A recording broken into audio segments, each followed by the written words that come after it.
ഹാ പുഷ്പമേ, അധിക തുംഗപദത്തിലെത്ര ശോഭിച്ചിരുന്നിതൊരു രാജ്ഞി കണക്കയേ നീ. ശ്രീഭൂവിലസ്ഥിര അസംശയം ഇന്നു നിന്റെ ആഭൂതി എങ്ങു പുനരെങ്ങു കിടപ്പിതോർത്താൽ.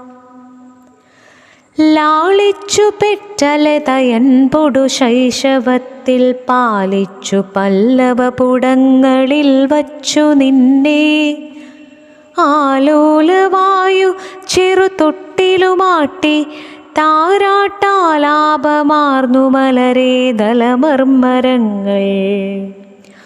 പാലൊത്തിഴും പുതുനിലാവിലലം കുളിച്ചും ബാലാദപത്തിൽ വിളയാടിയുമാടല